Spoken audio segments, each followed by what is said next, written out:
आज बाबा हमको बहुत पढ़ाई के ऊपर और योग के ऊपर बहुत फोकस करा रहे हैं। पढ़ाई और योग कैसा होना चाहिए, हमारा कैसा होना चाहिए। एकदम बाबा ने कहा कि बच्चे कि जितना पढ़ाई, कभी कभी पढ़ाई पावरफुल होता है, योग इतना पावरफुल नहीं होता है। लेकिन पढ़ाई और योग दोनों ही उतने पावरफुल है। एक तो ये बाबा ने कहा, और दूसरा बाबा ने कहा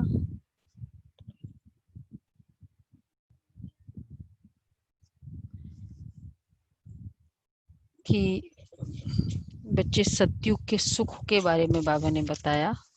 चलो बाबा के शब्दों में ही सुनते हैं। 29/9।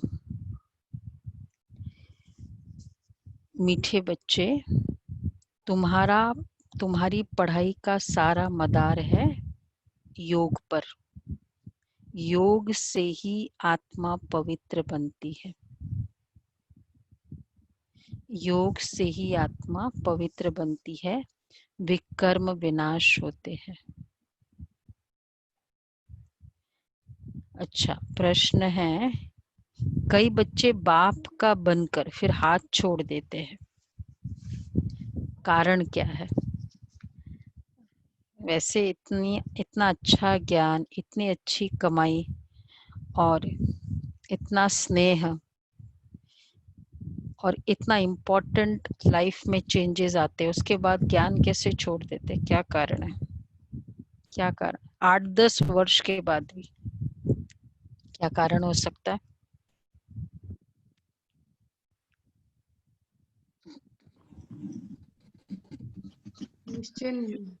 निश्चय नहीं है। बाबा ये कह रहे, बाप को पूरी रीति न पहचानने के कारण, पूरा निश्चय बुद्धि न होने के कारण कई बार 8-10 वर्ष के बाद भी बाप को फारकती दे देते हैं, हाथ छोड़ देते हैं, पद भ्रष्ट हो जाता है। एक तो ये रीजन है, 2 कारण बाबा ने बताया कि हाथ छोड़ देते हैं, पद भ्रष्ट हो जाता है। और दूसरा है, क्रिमिनल आय होने से माया की ग्रहचारी बैठ जाती है। क्रिमिनल आय होने से माया की ग्रहचारी बैठ जाती है, अवस्था नीचे ऊपर होती रहती है तो भी पढ़ाई छूट जाती है। अवस्था नीचे ऊपर होती है। वैसे भी देखो, नेट का कनेक्शन है ना, चालू बंद होता है। कोई भी लाइट भी चालू बंद होती है तो क्या इंडिकेशन देती है? बंद हो जाएगी। चालू बंद होती रहती, फिर एकदम बंद हो जाती। तो यहाँ भी अगर अवस्था नीचे ऊपर होती रहेगी ना, तो ये प्रॉब्लम हो। ओम शांति। रूहानी बच्चों प्रति रूहानी बाप समझा रहे हैं। अभी समझते हो कि हम सब रूहानी बेहद के बाप के बच्चे हैं। इनको बाप दादा कहा जाता है।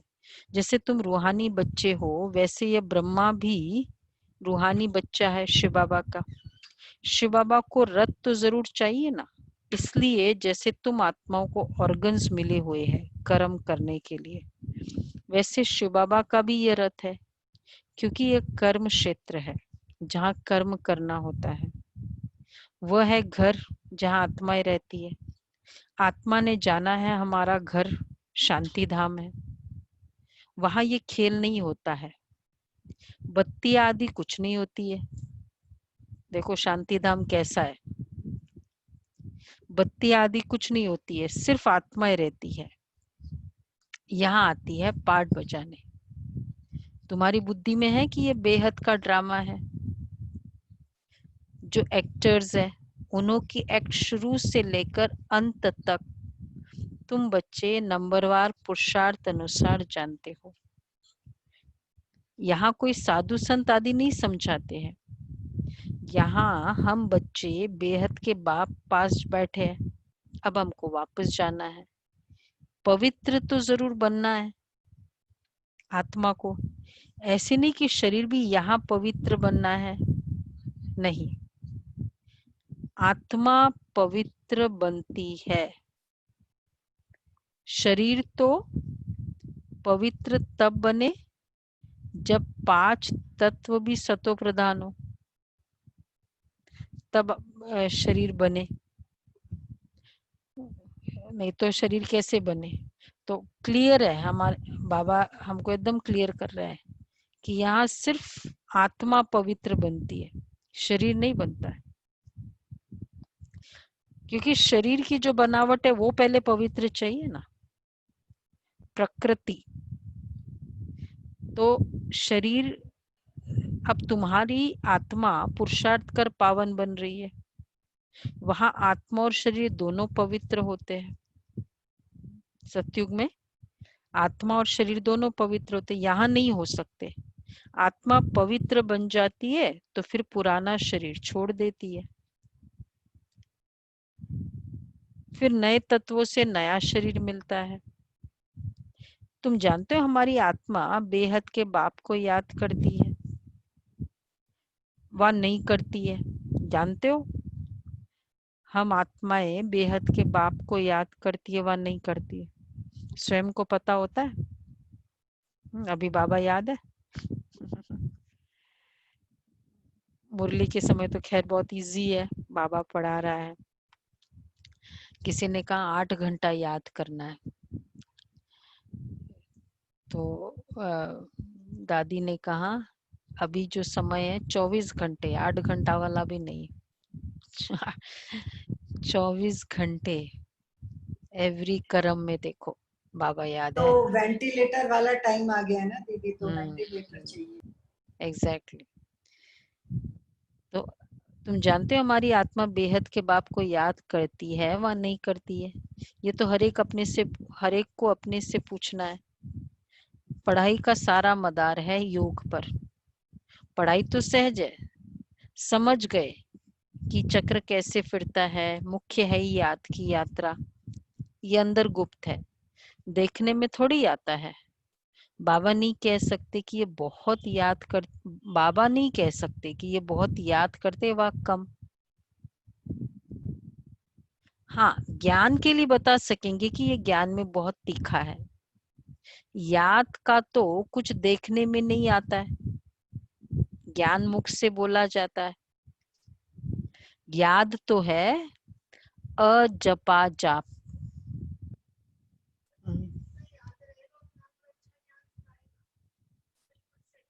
नहीं नहीं, वैसे है। हाँ, रिंकू बहन कह रही है जितना याद अच्छा रहेगा तो ज्ञान अच्छा सुनाएगा। कभी कभी कोई टैलेंटेड होते हैं ना, तो वो भी अच्छे से सुना सकते हैं चाहे याद नहीं हो। बाबा अपना काम कराता है ना, ऐसे भी होते हैं। बाबा कई बार कहते हैं ना, मुझे अपना उस आत्मा से कराना है, उस आत्मा सामने वाले का करना है। तो बेशक उसकी याद न भी हो, बाबा भी करा सकता है। और कई अपने टैलेंट्स भी होती है। तो याद तो है अजपा जाप, जाप अक्षर भक्ति मार्ग का है। जाप माना कोई का नाम जपना, कोई का नाम जपना। यहाँ तो आत्मा को अपने बाप को याद करना है। तुम जानते हो बाप को याद करते करते पवित्र बन मुक्ति धाम और मुक्ति धाम शांति धाम में आकर पहुंचेंगे। ऐसे नहीं कि आत्मा ड्रामा से मुक्त हो जाएंगे। मुक्ति का अर्थ है दुख से मुक्ति। शांति धाम जाए फिर सुख धाम में आएंगे। पवित्र जो बनते हैं वह सुख भोगते हैं। अपवित्र मनुष्य उन्हों की खिदमत करते हैं। पवित्र की महिमा है, इसमें ही मेहनत है। आंखें बड़ा धोखा देती है, गिर पड़ते हैं। कितनी बार एक हफ्ते में बाबा ने आंखों के लिए बता दिया। आंखें बड़ा धोखा देती है। नीचे ऊपर तो सबको होना पड़ता है, ग्रहचारी सबको लगती है। भल बाबा कहते बच्चे भी समझा सकते हैं। फिर कहते हैं माता गुरु चाहिए, क्योंकि माता गुरु का सिस्टम चलता है। बच्चे भी समझा सकते हैं, लेकिन बाबा कहते हैं कि गुरु, वैसे भी कहते हैं ना, प्रथम माँ गुरु होती है बच्चे की। तो यहाँ भी बाबा ने इसलिए बहनों को निमित्त बनाया। बहुत सारे कारण है ना।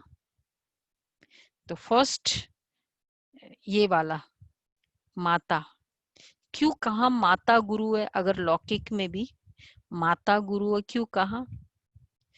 क्योंकि एक तो बच्चा ज्यादा उनके साथ रहता है, मदर के साथ ज्यादा होता है, इन्फ्लुएंस कर सकती है, और देखता है ना वो। गुरु मतलब क्या, खाली ज्ञान की बात नहीं है, हमारे कर्म भी तो शिक्षा देते हैं। तो इसलिए कहा माता गुरु है, तो बाबा भी यहाँ बहनों को निमित्त बनाते। हमारी पालना भी एक शिक्षा होती है। जैसे हम पेरेंट्स का भी याद रखते हैं ना, कि ऐसे ऐसे वो पालना करते थे, वो पालना भी एक शिक्षा है। और पालना का कार्य बहनें ज्यादा परफेक्ट है पालना में, इसलिए बाबा ने यहाँ बहनों को निमित्त बनाया। क्योंकि कहते हैं ना, भल बच्चे भी समझा सकते, फिर कहते माता गुरु चाहिए, क्योंकि माता गुरु का सिस्टम चलता है। आगे पिताओं का था, अभी पहले पहले कलश माताओं को मिलता है। भाइयों का था ना पहले, मतलब भाई ज्ञान सुनाते थे। स्पिरिचुअल एस्पेक्ट में तो भाइयों को ज्यादा, मेल डोमिनेटिंग सोसाइटी, सेंट्स भी, सेजेस भी, ऋषि मुनि, सब भाइयों का मतलब उन्हीं को प्रथम प्राथमिकता दी जाती थी। कम है, पर जितने ज्यादा नाम है ना मेल्स का, इवन सेंट्स में, उतने फीमेल्स का नहीं है। फीमेल्स को तो थोड़ा इनसाइड रखा हुआ था ना, घरों में नहीं जा सकती है, निकल सकती है। तो माताएं मेजॉरिटी में है। कुमारियां राखी बांधती है पवित्रता के लिए। भगवान कहते काम महाशत्रु है, इन पर जीत पहनो। रक्षाबंधन पवित्रता की निशानी है, वो लोग राखी बांधते हैं, पवित्र तो बनते नहीं है, वह सब है आर्टिफिशियल राखी। कई कितना बाबा फोकस करता है बच्चे, राखी मीन्स प्योरिटी। तो अगर राखी बांधने वाला पवित्र नहीं, तो वो फिर आर्टिफिशियल राखी। क्यों? कोई पावन बनाने वाले है नहीं, वह सब है आर्टिफिशियल राखी। कोई पावन बनाने वाले है नहीं, इसमें तो ज्ञान चाहिए। राखी बांध दी, पवित्र बने या बनाया? न बांधने वाला न बंधने वाला, दोनों पवित्र नहीं है। और राखी बंधन है ही प्योरिटी का त्योहार। तो अभी तुम राखी बांधते हो, अर्थ भी समझाते हो कि यह प्रतिज्ञा कराते हैं। जैसे सिख लोगों को कंगन निशानी होती है ना, कंगन के क्या है वो, 5 क, तो उसका कड़ा, कड़ा बोलते हैं दीदी। हाँ। कंगन निशानी किस लिए होती है? कंगन की कंगन क्यों बांधा जाता है? प्रतिज्ञा होती है ना, प्रतिज्ञा, पवित्रता। देखो सिख लोगों को ही पता नहीं। बोलो उमा बहन। पवित्रता की, हाँ, पवित्रता के लिए, पर वो वही देखो बाबा इसी से कह, रक्षा होती है पवित्रता। जैसे सिख लोगों को कंगन निशानी होती है, परंतु पवित्र तो बनते नहीं। कितना वो आइडेंटिफिकेशन होती है सिखों की, हाथ में कड़ा, लेकिन फिर भी पवित्र नहीं बनते। वो भी दीदी फिजिकल ले लेते हैं, कि मारने के काम आएगा। ये पवित्रता वो दूसरी रक्षा के लिए कहा था, तो वो फिजिकल ले लेते। मतलब वो रक्षा के लिए, मतलब कंसेप्ट है रक्षा, और रक्षा होती है प्योरिटी से। हाँ जी। एक्चुअली कंगन निशानी है, परंतु पवित्र तो बनते नहीं। पतित को पावन मतलब हर जगह पवित्रता की निशानी कर दी, लेकिन पवित्र बने नहीं। राखी कर दी पवित्रता की निशानी, पवित्र बने नहीं। तो पतित को पावन बनाने वाला सर्व का सद्गति दाता एक है, वह भी देहधारी नहीं है। पानी की गंगा तो इन आंखों से देखने में आती है, बाप जो सद्गति दाता है उनको इन आंखों से नहीं देखा जाता। आत्मा को कोई भी देख नहीं सकते कि वह क्या चीज है। कहते भी हमारे शरीर में आत्मा है, उनको देखा है? हमारे शरीर में आत्मा है, उनको देखा है? कहेंगे नहीं। तो और सब चीजें जिसका नाम है वह देखने में जरूर आती है, आत्मा का भी तो नाम है ना। कहते भी भ्रुकुटी के बीच चमकता है जब सितारा, परंतु देखने में तो नहीं आता। परमात्मा को भी याद करते, देखने में कुछ नहीं आएगा। लक्ष्मी नारायण को देखा जाता है इन आंखों से। लिंग की भल पूजा करते, परंतु वो कोई यथार्थ रीति तो नहीं है ना। देखते हुए भी जानते नहीं है परमात्मा क्या है, यह कोई नहीं जान सकते। आत्मा तो बहुत छोटी बिंदी है, देखने में ही नहीं आती है। न आत्मा को न परमात्मा को देखा जा सकता है। अभी तुम जानते हो हमारा बाबा आया हुआ है इनमें, इस शरीर की अपनी आत्मा भी है। फिर परम पिता परमात्मा कहते हैं मैं इनके रथ पर विराजमान हूं, इसलिए बाप दादा कहते हैं। अब दादा को तो इन आंखों से देखते हैं, देखते हो, हाँ बाप को नहीं देखते हो।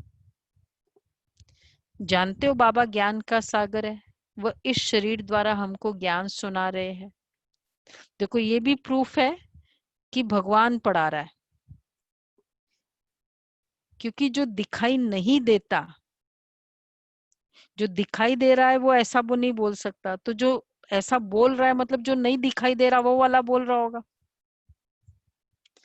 वो क्या है, फ्रॉम नोन टू अननोन नहीं होता है ज्योमेट्री में, इन लोग क्या करते हैं, फ्रॉम नोन टू अननोन। तो अब दादा को तो इन आंखों से देखते हो, बाप को तो नहीं देखते हो। जानते हो ना बाबा ज्ञान का सागर है, वह इस शरीर द्वारा हमको ज्ञान सुना रहे। वह ज्ञान का सागर पतित पावन है। अच्छा निराकार रास्ता कैसे बताएंगे?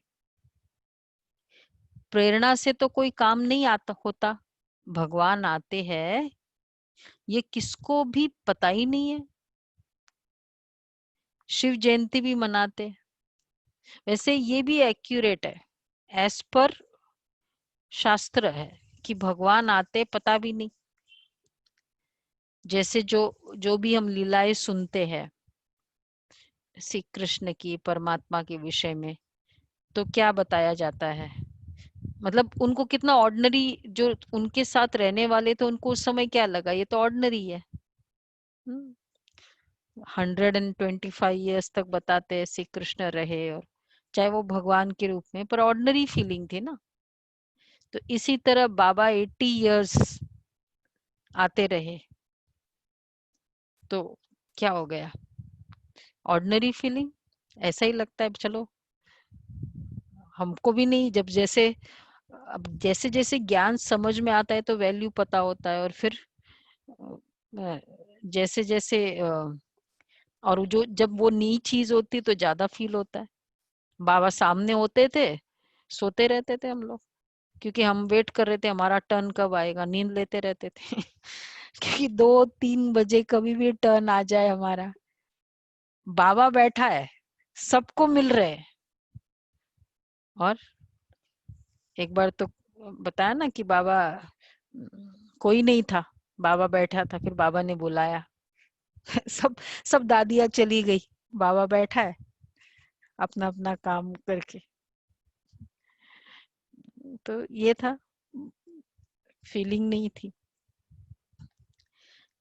तो बाबा कहते हैं, एक बार बाबा ओम शांति भवन के समय बाबा आए, वो फिर अगले दिन हो गया 6 बजे, तो बोला बाबा मुरली सुनाओ, मतलब तो बाबा ने सुनाया। फिर बाबा को बोला कि चलो बाबा बाहर, तो बाबा को बाहर लेके आए और बाबा ने बाहर देखा तो वहां सुखधाम जो आज है ना मधुबन का, पांडव भवन के सामने, सभी को पता ही है ना, तो उस समय वहां था वो झुग्गी वाले, वो सब थे वहां वो, और वो हट नहीं रहे थे। अब बाबा को जब ये दिखाया बाहर, तो बाबा ने दृष्टि दी वहां, बोला ये क्या है, बोला बाबा ये हट नहीं रहे हैं, क्योंकि बहुत समय से वो वहां बैठे थे। बस बाबा ने दृष्टि दी और उसके बाद तो फिर बाद में वो निकला कुछ वहां का लॉ निकला, और उसके बाद उन सबको वहां से उसके अकॉर्डिंग उनको घर मिलना था सरकार की तरफ से। और वो बस जैसे बाबा ने दृष्टि दी उसके थोड़े दिनों के बाद, और बाबा ने दादी को कहा ये जगह लेनी है, और उसके बाद फिर वो सुखधाम बना। वहां सुखधाम में कितनी सेवा हुई, पांडव भवन में इतनी सेवा, मतलब सेवा इन द सेंस बाहर वाले आते थे। जब तक सुखधाम नहीं बनाता था तो ये क्या बोलते वो शिविर नहीं होता था, ऐसा ही था ना। शिविर के सभी फिर जब सुखधाम बन गया तो बस सबको शिविर में सुखधाम अच्छा लग, जैसे आज वो होता है ना diamond house, new diamond house. तो मतलब कितनी ऑर्डिनरी वे से हम लोग ले लेते हैं बाबा को, ठीक है बाबा बैठा है, यही प्रूफ है कि भगवान आता है, क्योंकि भगवान के शास्त्रों में भी ऐसे ही बताया है। तो निश्चय बुद्धि, बाबा कहते हैं भगवान आते, ये किसको पता भी नहीं है। शिव जयंती भी मनाते तो जरूर यहाँ आता होगा ना, तुम जानते हो, अभी वो हमको पढ़ा रहे हैं।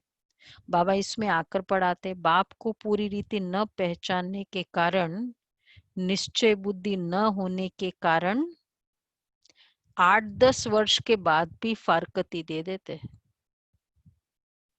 माया बिल्कुल ही अंधा बना देती है। कोई एक पुराना संस्कार पावरफुल हो जाए, वो देखो कैसे आत्मा को छुड़ा देता है। बाप का बनकर फिर छोड़ देते तो उसका रिजल्ट होगा, बाप का बनकर छोड़ देना तो उसका रिजल्ट होगा पदभ्रष्ट हो जाएगा। पद भ्रष्ट हो पद जाएगा।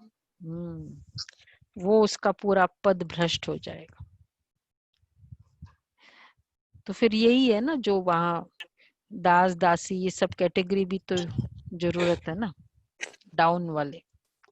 और वो जो छोड़ के जाते हैं फिर वो डिसर्विस भी करते हैं, क्योंकि खुद तो कर नहीं पाए, तो इसलिए वो भी है। हो जाएगा, इसलिए और ज्यादा पदभ्रष्ट हो जाता है। तो इसलिए बाबा कहते हैं तो क्या करना है, सभी यहाँ आए, अभी सुबह की क्लास है, ऑनलाइन है, तो सब मुरली भी सुनते हैं, लिखते हैं, करते हैं, चार्ट भी भरते हैं, पर फिर क्या करते रहना है, ध्यान रखना है। क्या ध्यान रखना है, छोड़ के नहीं जाना। अभी तो इसलिए तो नहीं पढ़ रहे कि सुविधा बहुत है, पढ़ने वाले सुविधाओं को देखते हैं, सिर्फ सुविधाएं है और पढ़े। जो भी ग्रेट पर्सनालिटीज हुई है, उन लोग कहाँ, इब्राहिम लिंकन के लिए क्या बताते, स्ट्रीट लाइट्स में पड़े थे। लाल बहादुर शास्त्री भी सड़क पे बैठ के पढ़ते। हाँ, सड़क पे। तो इर्रिस्पेक्टिव, मुझे पढ़ना है, इसको कहेंगे प्यार। ये नहीं कि अभी तो बहुत सुविधा है, ठीक है, तो छोड़ना नहीं है। माया बिल्कुल ही अंधा बना देती है। अब तुम बच्चों को बाप का परिचय मिला है तो औरों को भी देना है। ऋषि मुनि आदि सब नेति नेति करते गए, आगे तुम भी नहीं जानते थे, अभी तुम कहेंगे हाँ हम जानते हैं, तो आस्तिक हो गए। सृष्टि का चक्र कैसे फिरता है ये भी तुम जानते हो। सारी दुनिया और तुम खुद इस पढ़ाई के पहले नास्तिक थे, अब आपने समझाया है। तो तुम कहते हो ना हमको परम पिता परमात्मा बाप ने समझाया, आस्तिक बनाया है। हम रचता और रचना के आदि मध्य अंत को नहीं जानते थे।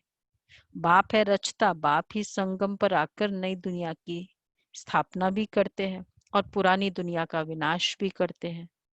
पुरानी दुनिया के विनाश के लिए यह महाभारत लड़ाई है, जिसके लिए समझते हैं उस समय कृष्ण था। महाभारत लड़ाई के समय समझते कृष्ण था। अभी तुम समझते हो कि निराकार बाप था, उनको देखा नहीं जाता। कृष्ण का तो चित्र है, देखा जाता है। शिव को देख नहीं सकते। कृष्ण तो है सतयुग का प्रिंस, वही फीचर्स फिर हो न सके। श्री कृष्ण भी कब कैसे आया ये कोई भी नहीं जानते हैं। श्री कृष्ण को कंस की जेल में दिखाते। कंस सतयुग में था क्या? कितना हम लोग ये इससे कितना क्लियर होता जा रहा है कि श्री कृष्ण कंस की जेल में होगा। क्योंकि श्री कृष्ण की वो आत्मा की जो प्रिविलेजेस है, वो आत्मा की पावर है, उस पावर के बेसिस पे क्या वो जेल में होगा, कंस की जेल में? तो कंस सतयुग में था क्या? अगर श्री कृष्ण कंस की जेल में, तो कंस और सतयुग रावण और राम राज्य। ऐसे कितना लॉजिकल है, फिर लेकिन पता नहीं समझ में क्यों नहीं आता था, कैसे हम बिलीव भी कर लेते थे। कंस तो असुर, कंस ये हो कैसे सकता है? कंस असुर को कहा जाता है। असुर का मतलब है सुर, मतलब देवता। असुर मतलब जिसमें देवी गुण नहीं है, वो असुर। जैसे वो अछूत कहते हैं ना, छूत अछूत, तो अछूत मतलब कोई ये थोड़ी कि वो फिगर कुछ डिफरेंट होता है। हाँ, आजकल ये है होता है ना कोरोना तो वो होते तो वही लोग है ना तो पर वो उस समय वो वायरस है या वो अवगुण है, मतलब वो तो इसलिए वो अछूत है। तो मनुष्य थोड़ी डिफरेंट होता है। तो असुर मतलब अवगुण वाले, जिसमें गुण नहीं। इसलिए बाबा कहते हैं तो कंस तो असुर था। असुर कैसे हो सकता है? अवगुण वाले। इस समय सारी आसुरी संप्रदाय है ना, एक दो को मारते काटते रहते हैं। दैवी दुनिया थी, ये भूल गए। ईश्वरी दैवी दुनिया ईश्वर ने स्थापन की, ये भी तुम्हारी बुद्धि में है, नंबरवार पुरुषार्थ अनुसार। अभी तुम हो ईश्वरीय परिवार, फिर वहां होंगे दैवी परिवार। इस समय ईश्वर तुमको लायक बना रहे हैं स्वर्ग का देवी देवता बनाने, बाप पढ़ा रहे हैं। इस संगम युग को कोई भी नहीं जानते, कोई भी शास्त्र में इस पुरुषोत्तम युग की बात ही नहीं है। पुरुषोत्तम युग अर्थात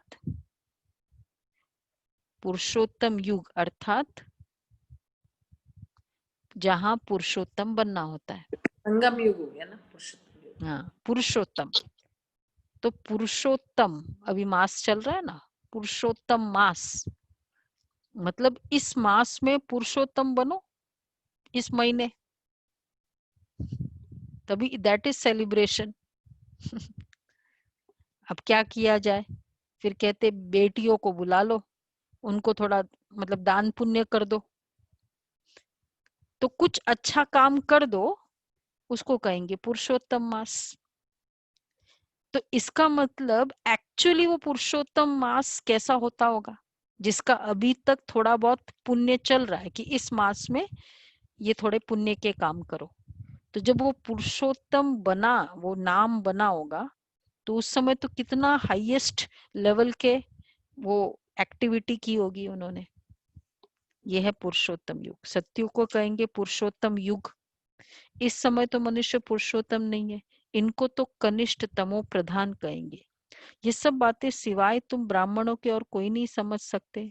बाप कहते यह है आसुरी भ्रष्टाचारी दुनिया।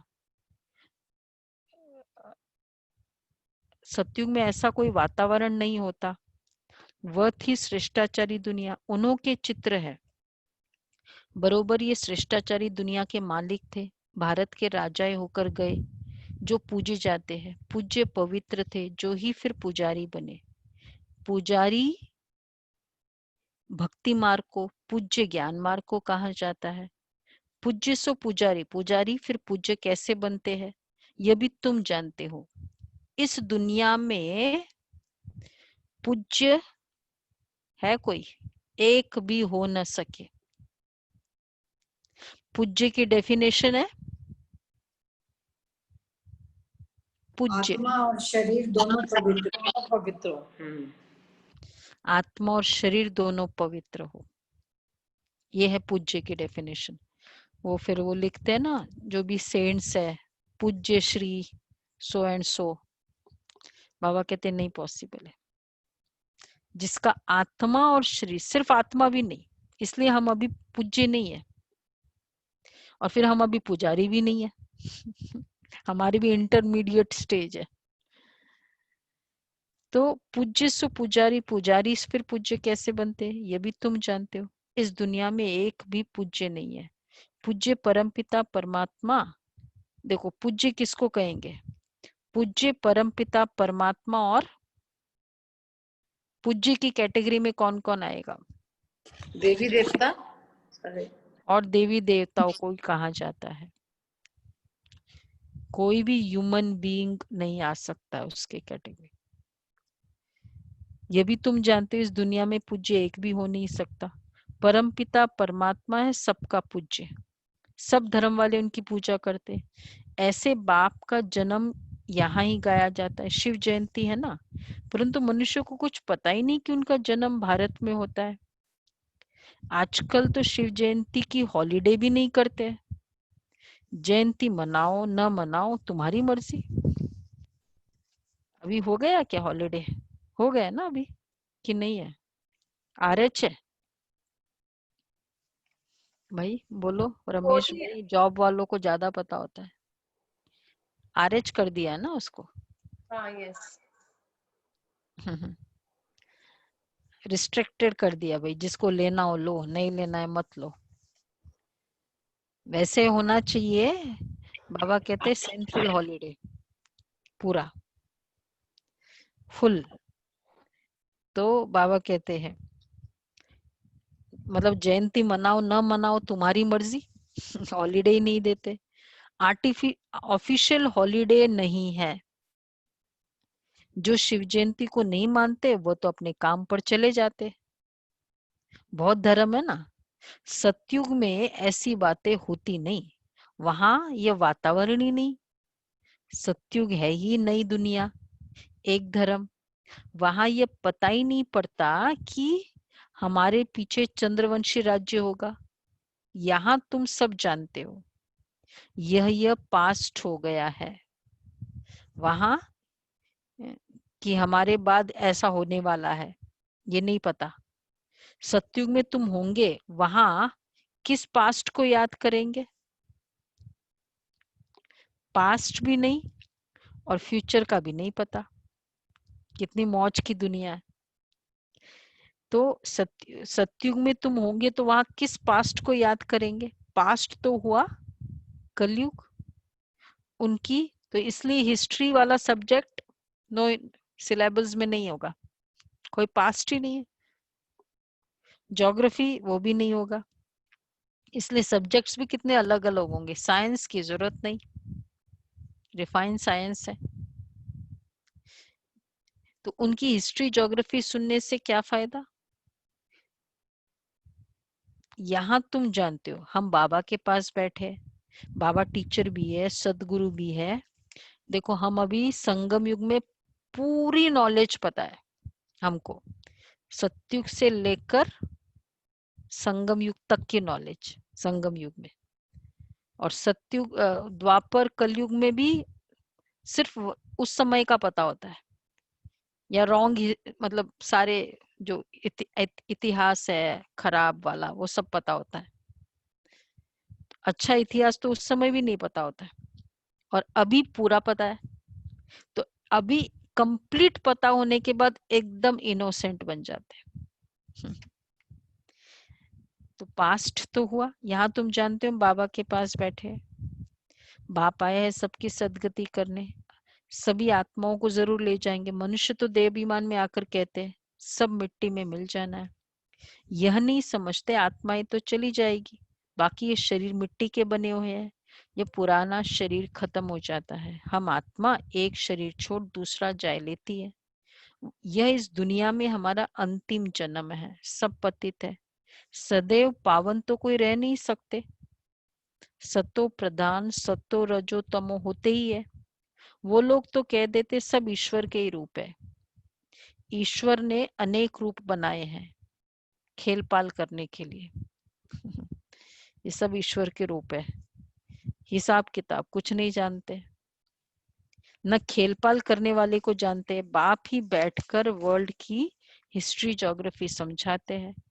खेल में हर एक का पार्ट अलग अलग होता है ना, सबका पोजीशन अलग अलग है, जो जैसा पोजीशन वाला होता है उनकी महिमा होती है। तो ये सब बातें बाप संगम पर ही समझाते हैं।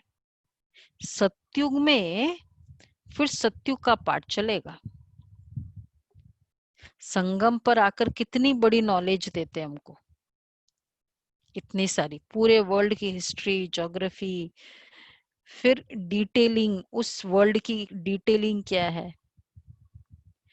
कोई भी जब तक सामने देखा नहीं होगा ना, एक होता है मैंने सुना है उसके अकॉर्डिंग हम बोलेंगे, और एक है सामने अच्छे से देखा है, वो जो बताएगा ना डिटेलिंग। भगवान कितनी डिटेलिंग आगे बाबा ने बताया है, सत्युग की डिटेलिंग। तो एक तो वहां पास्ट हुआ नहीं, आज सत्युग की कौन कौन सी बातें याद रखना। सत्युग में फिर सत्युग का पाठ चलेगा, वहां यह बातें नहीं होगी। यहाँ तुमको सृष्टि चक्र का ज्ञान बुद्धि में फिरता रहता है, तुम्हारा नाम ही है स्वदर्शन चक्रधारी। लक्ष्मी नारायण को कहेंगे स्वदर्शन चक्रधारी, उनको जरूरत ही नहीं है। तो चक्र भी नहीं नहीं, कहेंगे।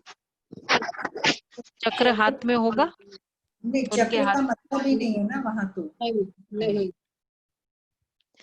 तो लक्ष्मी नारायण को थोड़ी स्वदर्शन चक्र दिया जाता है, क्या जरूरत है वहां चक्र की लक्ष्मी नारायण को, न शंख की चक्र जरूरत लगाया है। भी नहीं ना, चक्र लगाया भी नहीं। हाँ मतलब न वो चक्र याद है, न वो चक्र फिराएंगे, न वो कोई असुरों के गले काटेंगे।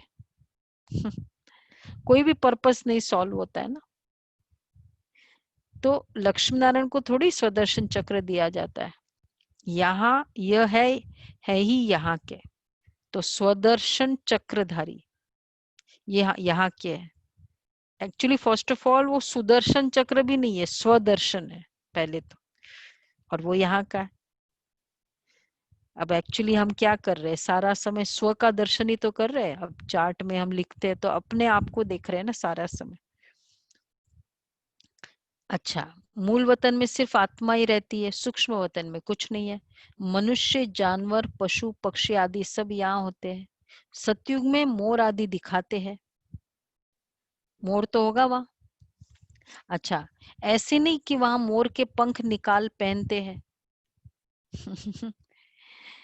श्री कृष्ण के मुकुट में मोर का पंख होगा वहां? बोलो जी। वहां नहीं होगा, वो तो यहाँ पवित्रता का वो दिखा। नहीं होगा। देखो बाबा क्या कहते हैं, ऐसे नहीं कि वहां मोर के पंख निकाल पहनते, मोर को थोड़ी दुख देंगे। मोर को पंख निकालने के लिए स्लॉटर भी करते हैं, मतलब अलग अलग मेथड्स है। 7 महीने का जब वो होता है तो उसको टाइनी बैम्बूज में बंद करते हैं और फिर उसके पंख निकालते हैं, मतलब नॉट सबके, कुछ कुछ के।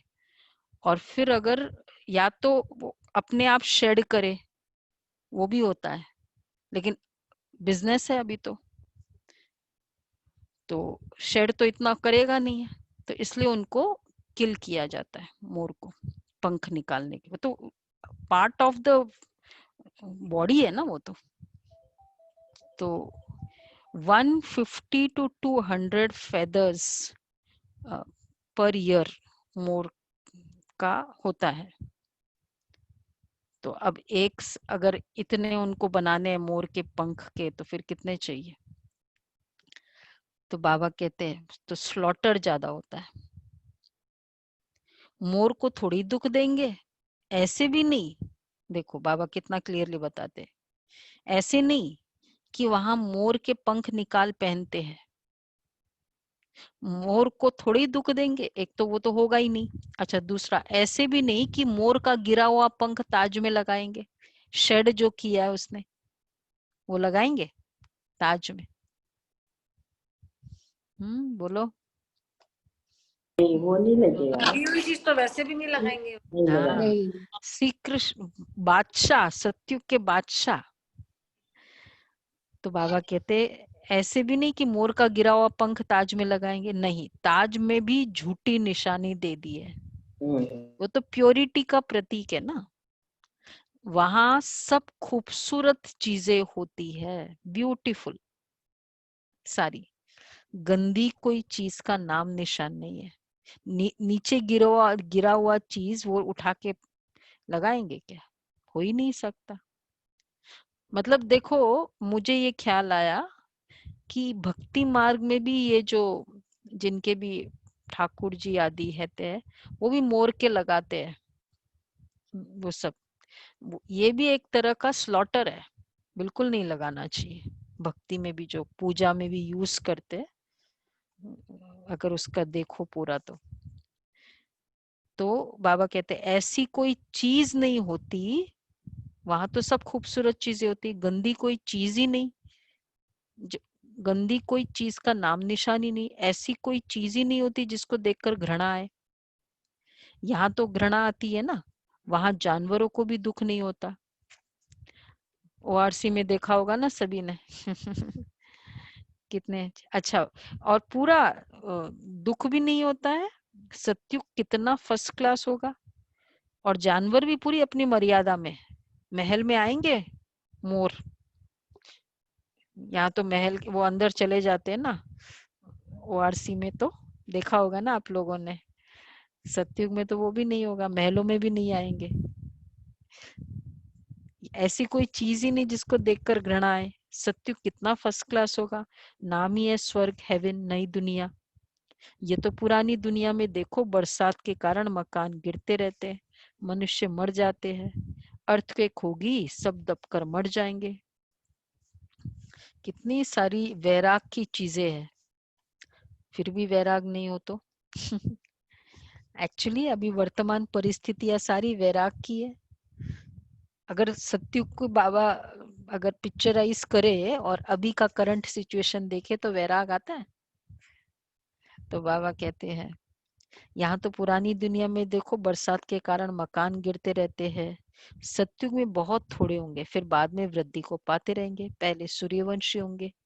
अच्छा, फिर जब दुनिया 25% पुरानी होगी तो पीछे चंद्रवंशी होंगे। नया डिस्क्लोजर, सत्युग 1250 वर्ष है, वह है 100% नई दुनिया, जहां देवी देवता राज्य करते। तुम्हारे में भी बहुत इन बातों को भूल जाते। राजधानी तो स्थापन होनी है ना, हार्ट फेल नहीं होना है। पुरुषार्थ की बात है, बाप सभी बच्चों से एक समान तदबीर कराते, पुरुषार्थ कराते। तुम अपने लिए विश्व पर स्वर्ग की बादशाही स्थापन करते हो। अपने को देखना है, हम क्या बनेंगे। अच्छा, मीठे मीठे सिके लदे बच्चों प्रति माता पिता बाप दादा का याद प्यार गुड मॉर्निंग। रूहानी बाप की रूहानी बच्चों को नमस्ते। नमस्ते। हम रूहानी बच्चों की रूहानी बाप दादा को रूहानी बाप दादा को याद नमस्ते, याद प्यार, गुड मॉर्निंग। क्या बाबा। ओके, धारणा के लिए सार है, इस पुरुषोत्तम युग में स्वर्ग के देवी देवता बनने की पढ़ाई पढ़कर स्वयं को लायक बनाना है। इस पुरुषोत्तम युग में स्वर्ग के देवी देवता बनने की पढ़ाई पढ़कर स्वयं को लायक बनाना है।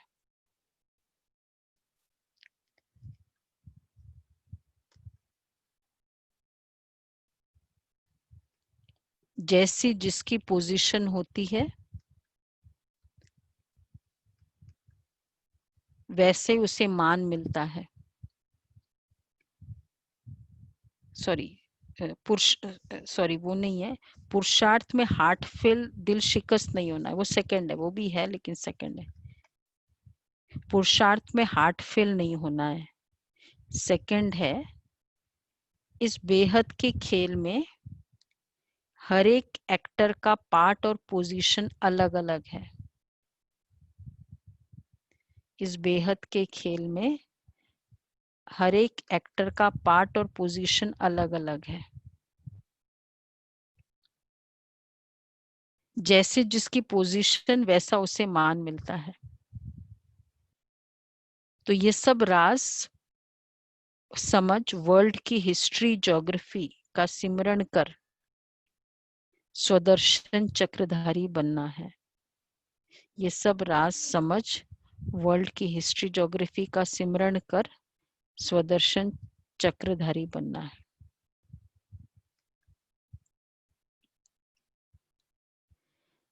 ओके,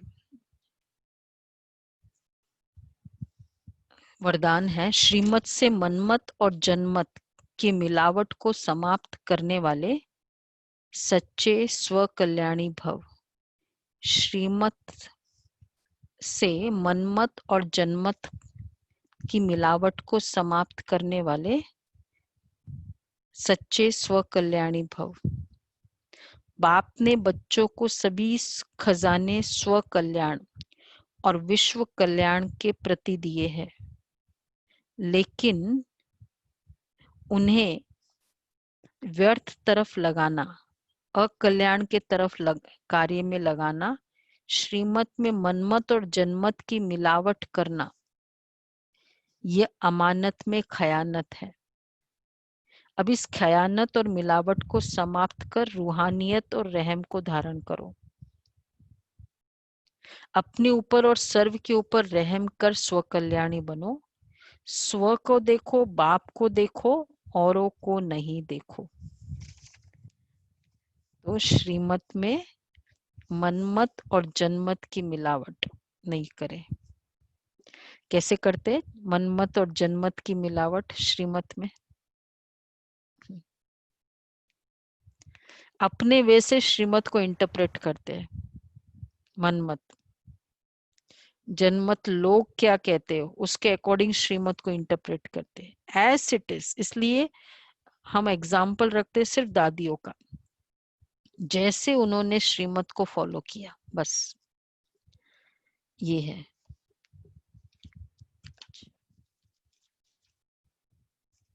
तो इसलिए आज का सोमान हो गया, मैं स्व कल्याणी आत्मा हूं। तो उसमें एक तो मिलावट नहीं, ये याद रखेंगे। कोई भी बाबा की श्रीमत एज इट इज, जैसे बाबा ने कहा है वैसे, और बाबा ने इतनी डिटेलिंग की है, आज के पीपीटी से भी पता चलेगा, सभी अटेंड करे आज का, देख के जाए। तो बाबा ने हर चीज की डिटेलिंग दी है। हमको और कोई रेफरेंस पॉइंट की जरूरत ही नहीं है कि और कोई रेफर करे, शास्त्र रेफर करे, कोई जरूरत ही नहीं, इतनी डिटेलिंग है। एक तो वो है, और दूसरा है दादियों का अपना जीवन। तो स्व को देखो, बाप को देखो, बस। स्लोगन है सदा हर्षित वही रह सकता है, सदा हर्षित वही रह सकता है जो संतुष्ट है, जो सदा संतुष्ट रहता है, जो सदा संतुष्ट है। बोलो, राइम करना है। सदा हर्षित वही रह सकता है जो सदा बाप के याद में रहता है, जो कभी मूर्छित नहीं हो सकता है। हाँ, मूर्छित नहीं होता। बोलो बोलो बोलो, 10 सेकंड देते हैं, किसको आता है? तन्न चित्त, तन्मयचित्त है, जो प्रश्न रहित है, प्रसन्न, हर्षित, हर्षित, जो समर्पण करता है, सदा हर्षित, प्रसन्नचित्त, जो प्रसन्नचित्त, जो कहीं भी आकर्षित नहीं होते। सदा हर्षित वही रह सकते जो कहीं भी आकर्षित नहीं। नो इन्फ्लुएंसेस इन लाइफ, वो हर्षित रह सकता है। ठीक है, ओके। ओम शांति।